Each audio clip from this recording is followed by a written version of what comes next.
Ay, tanga. Buti na lang di ka pa nakakauwi. Okay lang kaya yung asawa mo?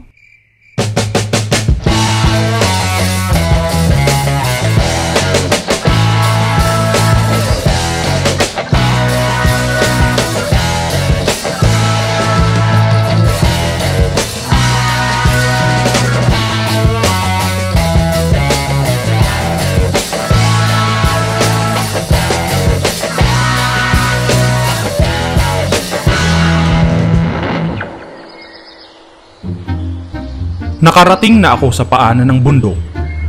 Dito ay may maliit na baryo at dalawang tsismosa na mukhang bisugo. Hoy, alam mo ba si Lena? Buntis daw. Diyos ko, ke bata-bata na buntis agad. Hay nako, nagtaka ka pa. Kilala namang kerengkeng yan. Te, di ba may mga rebelde daw dito? Nagkakagera ba dito? Hindi naman. Bakit? Wala. Yung ilong mo kasi, nakadapa.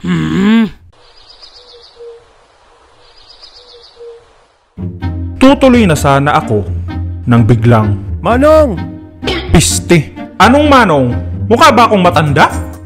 Naku, pasensya na ho. Mukha ho kasi kayong Manong eh. Di ba kay si Kabenjo? O bakit? Ako nga pala si Rigor. Rigor? Di ba kayo yung nakapatay sa manananggal? Hoy! Masamang magbintang Itinali ko lang yung manananggal. Bubuhayin ko naman yun eh. Kaso lang, nakatulog ako. Kasalanan ng araw yung... Ganun ba? Ano kasi? Tuwing gabi, may umaaligid sa aming aswang. Yung asawa ko kasi buntis. Tulungan mo naman kami Let me guess. Lena ba ang pangalan ng asawa mo? Teka, paano mo nalaman? Lena? Rigor? Ano to? Batang kwek-kwek? Matutulungan mo ba kami? Oo naman. Sa isang kondisyon. Ano yun? Pahiram ng damit. Okay, yun lang naman pala Tsaka brief.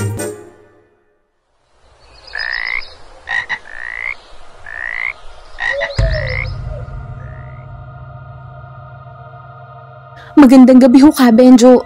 Maraming salamat naman na tutulungan niyo kami. Huwag kang mag-alala, Iha. Ang importante, yung mahalaga. Ano ho ba yung gagawin natin, Kabenjo?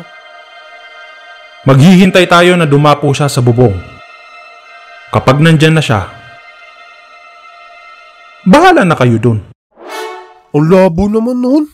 Joke lang. Kapag dumapo siya, hihilahin ko ang dila niya. Tapos,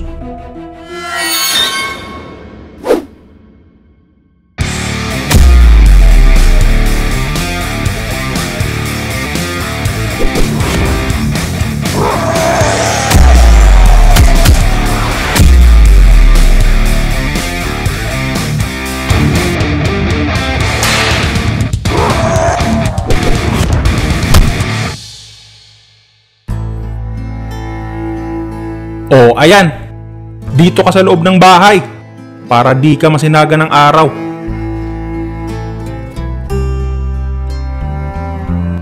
Teka, bakit mo pa binuhay? Tao lang din siya. Bigyan natin ng pag-asang mabuhay. Tupot!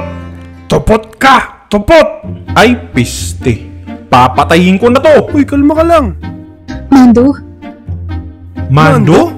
Mando, ikaw ba yan? Ako nga to, Wena. Teka, kilala mo yan?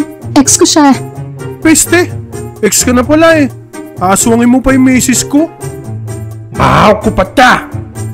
Mando, mag-move on ka na Magkakaanak na kami ni Rigor. Papatayin ko yan! Pawa, hindi na kayo magkatuloyan. Aking kawang Wena. Aking! Huwag mong idadamay ang anak ko. Gusto mo putulin ko yung dila mo, ha?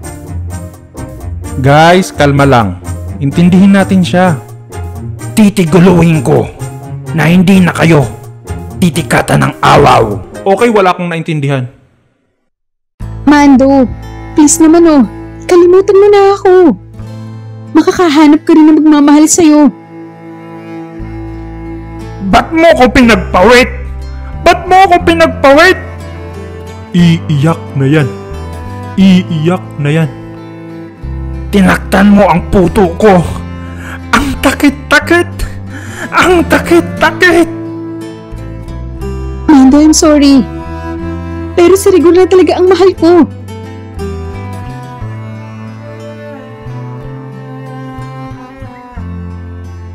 Mando, alam kong masakit. Pero hihilom din yan. Unahin mo munang sarili mo. Kailangan mong matutunan mahalin ng sarili mo. Kasi kung di mo mamahalin ang sarili mo, sino ang magmamahal sa'yo? Eh di ka na nga niya, love. Tige, kung takanya kamataya, kahit ang takit-takit, pinapawaya ko na kayong dawawa. Anong pinapalaya? Eh ikaw nga yung nakatali dyan.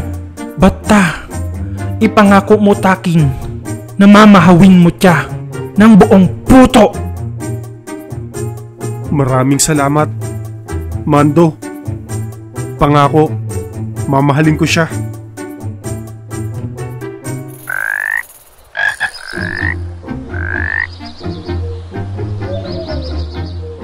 Pinakawalan namin si Mando. Pangako niya sa amin na hindi na siya manggugulo. Oh, Mando, huwag ka na ulit manggugulo ah. Huwag ka nang kakain ng tao. Prutas na lang at gulay.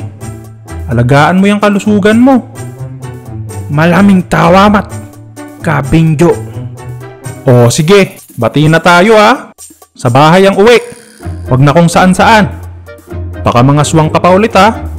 Yung dila mo, itago mo sa bulsa. Idol, maraming salamat. Maraming salamat po ka, Benjo. He, wala akong tulog dahil sa inyo. Sige na, mag-iingat kayong dalawa. Hindi sa lahat ng pagkakataon ay kailangan talunin ang kalaban. Minsan, kailangan din natin silang intindihin at unawain.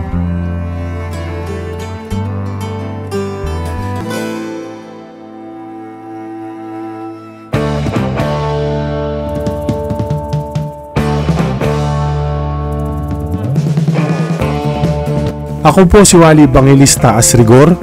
At ako naman po si Miss Jo ng Pulang Mata YouTube channel. Kung mahilig po kayong makinig ng mga horror stories, ay pakisuportahan na din po ang aming channel na Pulang Mata Horror Stories. Maraming salamat po. Have a good day!